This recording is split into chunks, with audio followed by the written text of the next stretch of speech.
The Santa Isabel plant on the outskirts of Cordoba was the kind of place that encouraged habits to become invisible. By 1972, it had grown so large that even men who had worked there for decades could walk its internal roads and still feel as if they were moving through a small city that did not belong to the outside world.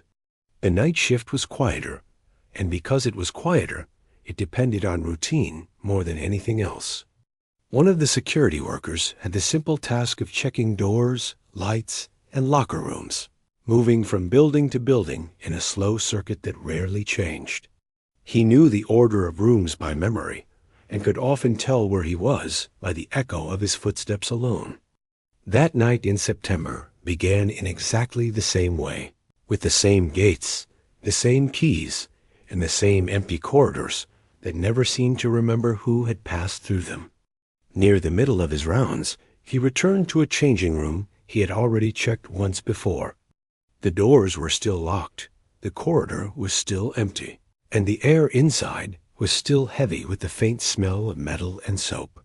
He switched on a single row of lights above the nearest basins, leaving the far end of the room in shadow, and walked toward the toilets without thinking about it.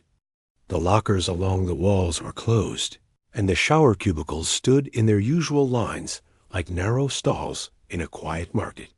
Nothing suggested that anything had changed since his earlier visit, and that was why he almost walked straight past the darker corner without looking.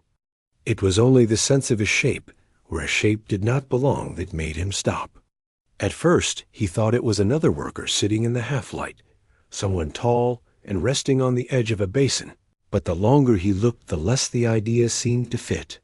The figure did not move, and the way it held itself looked more like a fixed posture than a moment of rest. The light was not strong enough to show details clearly, only enough to suggest long limbs and a pale surface that caught the brightness differently from the tiled walls. He took a few steps closer and heard a faint tapping sound that seemed to come from somewhere in the room rather than from any one place. At the same moment, the light behind him went out, and another light at the far end came on, and in the time it took him to turn his head, there was nothing there at all. He stood alone in the room, aware of his breathing and of a pressure in his temples that had not been there before. The warmth in his chest and the sudden tears felt out of place, as if his body were reacting to a memory he did not yet have. He finished the rest of his shift more quickly than usual, and told himself that tired eyes could make convincing mistakes. On the bus home the next evening, he watched his reflection in the glass more than he watched the road, and when the plant came into view, he noticed that his watch no longer seemed to agree with the clock above the gate. He did not mention it, because there was nothing to explain, and because the night shift had a way of keeping small doubts to itself. The second night began with the same bus, the same narrow seat behind the driver, and the same quiet faces that never seemed to notice one another. And yet the security worker felt from the first moment that something in the pattern had shifted in a way he could not measure. The road to the plant passed through long dark stretches where only the headlights defined the world, and he watched the glass of the rearview mirror more than he watched the windows, partly because of what he expected, and partly because he did not want to admit that he expected anything at all. When he finally looked up, he did not see his own face looking back at him alongside the other passengers, but instead saw a pale, narrow shape filling the strip of mirror as if it were pressed against the glass from the inside. The bus did not slow, and no one else reacted, and the driver kept his eyes on the road, but the reflection remained steady and centered, as if it were using the mirror for its own purpose, rather than by accident. He turned his head to look down the aisle and saw only people half asleep or quietly talking. And when he looked back, the image was still there, not moving, not blinking, only holding its place until it began to fade in a way that was more like thinning than disappearing. By the time the bus reached the gates, his hands were cold, and his watch showed a time that did not quite match the clock above the entrance, though the difference was small enough to ignore if he wanted to. He reported what he could to his supervisor, choosing his words carefully and leaving out the parts that sounded like guesses. And he even made a rough drawing that did not look convincing when it was finished. The supervisor listened without comment and suggested rest, and the rest of the shift passed without anything he could point to, though the lights in one corridor seemed slower than usual, and a door he was sure he had locked needed to be locked again. Over the next few days he noticed small gaps in his own notes, short periods that had been filled in with the right handwriting, but without any memory of being written. And he began checking the clocks in different buildings as he passed them, only to find that they disagreed in ways that were never large enough to cause trouble, but were large enough to notice.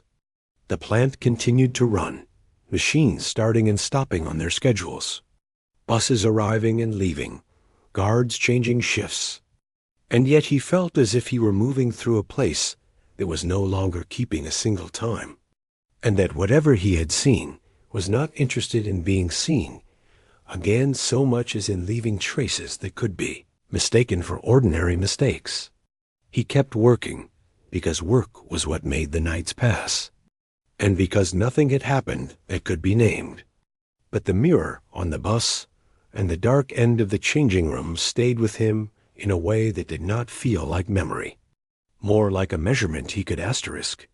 By the end of that week, it was no longer possible to treat the small differences as private mistakes, because the plant itself began to show signs of not agreeing with its own records.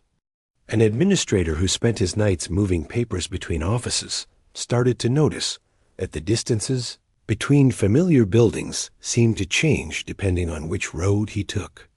Not by much, but enough that his motorcycle fuel and his watch no longer matched his delivery schedule. One evening, while collecting documents in an engineering office, the lights flickered off and on again, and for a moment the air filled with a deep mechanical sound that did not belong to any machine he could name.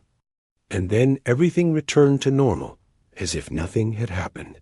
He left the office and continued his route, telling himself that large facilities always had noises that could not be traced, and that old wiring liked to remind people of its age. On his way back toward the main gate, he passed a row of metal frames stacked beside the road, and noticed a shadow moving along their length that seemed too tall to belong to a single person. At first he thought two workers were walking close together, or that someone was carrying a long piece of equipment. But as he drew nearer, the shape separated itself from those ideas without becoming anything clearer.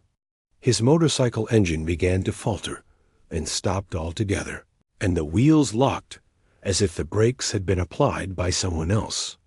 He found himself sitting in front of the stacked frames, aware of a pale surface beyond them that did not reflect light in the way painted metal should, and of a faint smell in the air that reminded him of something overheated and left to cool.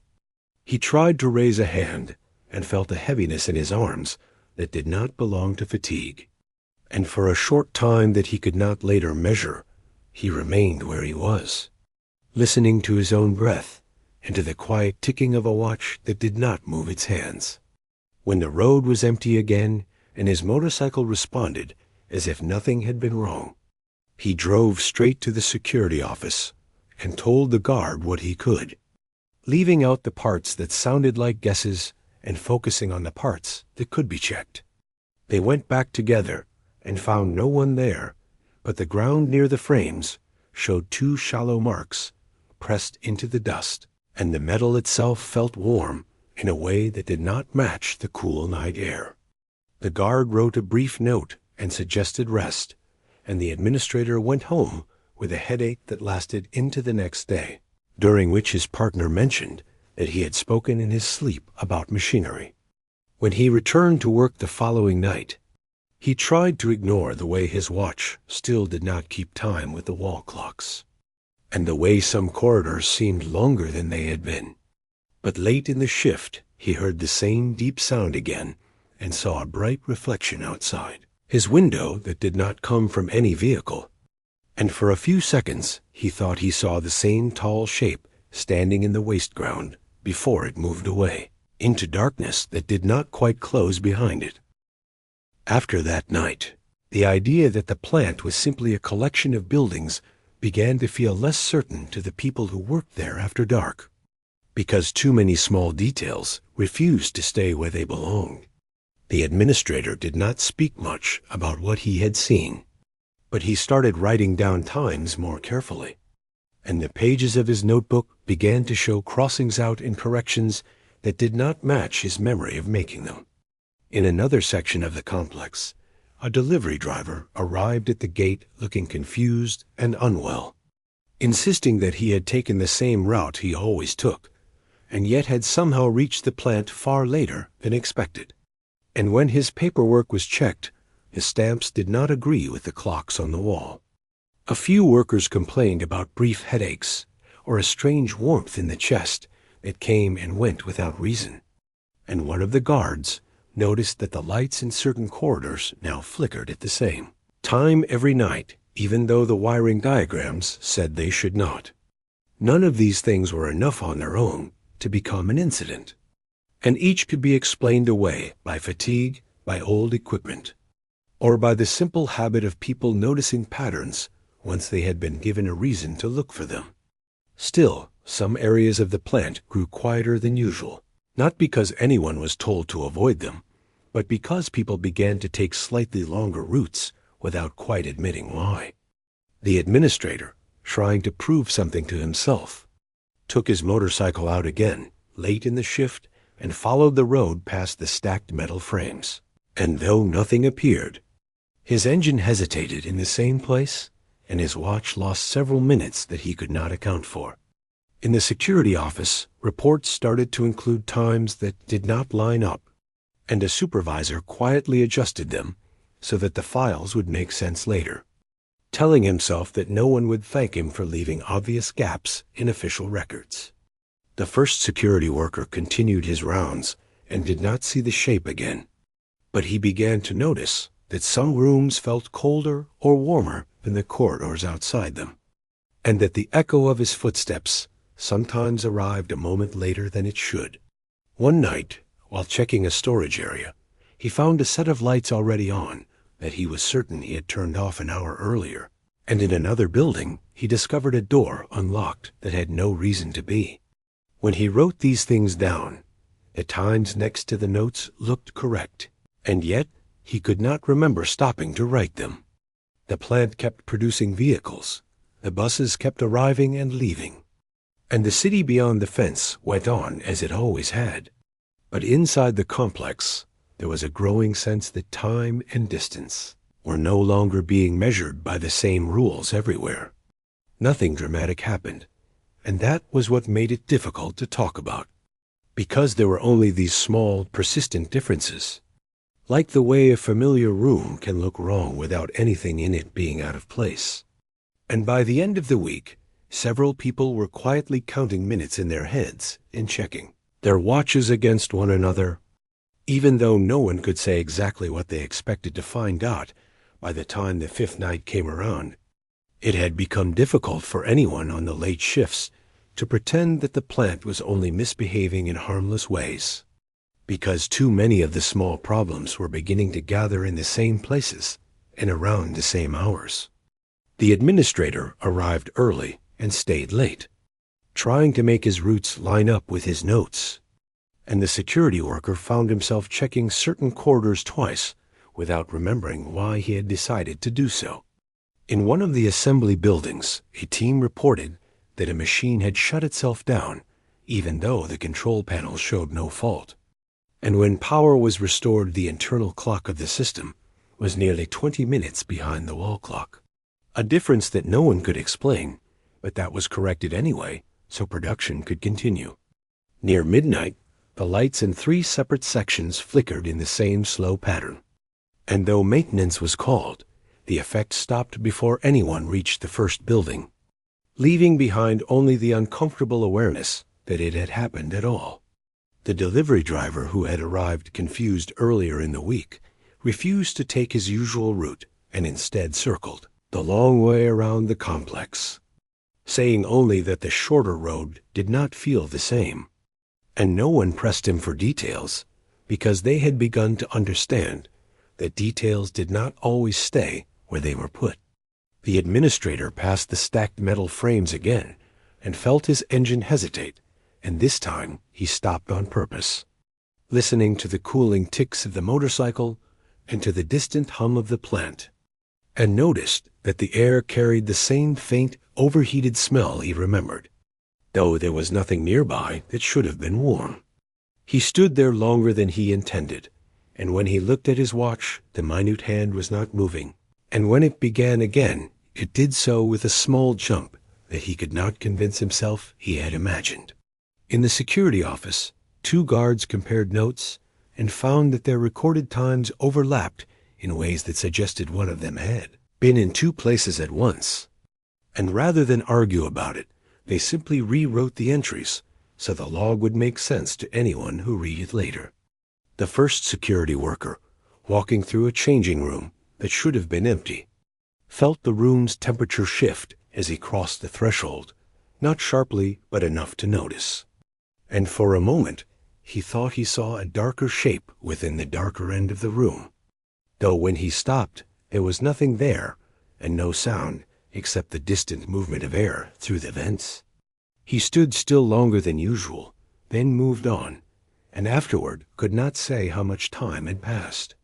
Across the plant, people began to arrive a little earlier and leave a little later, stretching their shifts without meaning to, as if trying to keep the gaps from opening.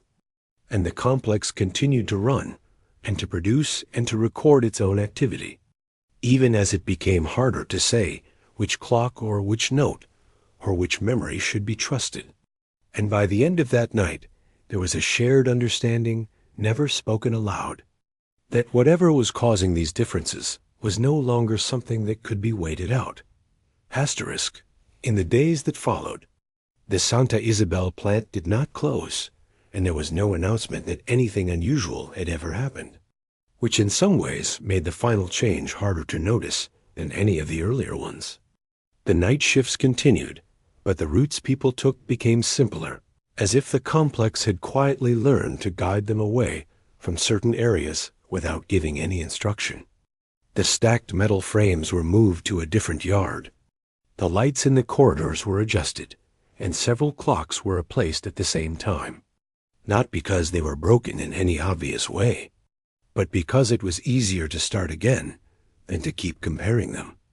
The administrator found that his notebook no longer showed gaps, though some of the older pages looked unfamiliar to him, as if they had been written by someone who knew his handwriting well, but did not share his memory. The security worker completed his rounds without seeing anything that could not be named. Yet he noticed that he no longer felt entirely certain about the order in which he visited the buildings, only that he always seemed to arrive where he needed to be. A few employees transferred to other shifts or other sites, and a few simply stopped coming, but most stayed, because the plant still paid its wages and still followed its schedules, and because nothing remained that could be pointed to as a reason to leave. When the records from that month were reviewed later, they showed nothing more than minor inconsistencies, the kind that appear in any large operation and are usually corrected without comment. And the files were closed in a way that suggested there had never been a single incident, only a series of small, unrelated problems. From time to time, someone would mention a headache that had no clear cause, or a watch that had needed to be reset, or a corridor that seemed longer than it used to be, but these remarks did not last long, and the plant slowly returned to being the kind of place that encouraged habits to become invisible. Even so, a few people kept their old watches in drawers instead of wearing them, and a few continued to check wall clocks against one another when they thought no one was looking. Years later, when the complex had expanded again and many of the original buildings had been changed or replaced, there were still workers who said that certain areas felt different at night, though they could not explain what they meant by that and did not try very hard to. The story, such as it was, remained only as a set of reports that did not quite agree with each other and a handful of personal notes that were never meant to be read by anyone else. Nothing in those pages proved that anything impossible had taken place, and nothing in the plant itself suggested that it was anything more than a large, ordinary industrial site. And yet, for those who had been there that September, there was always the quiet sense that the place had once failed to match itself, and that for a short time something had moved through it that left no clear trace, except for the knowledge that not every difference can be found by looking, and not every gap can be closed by writing a better record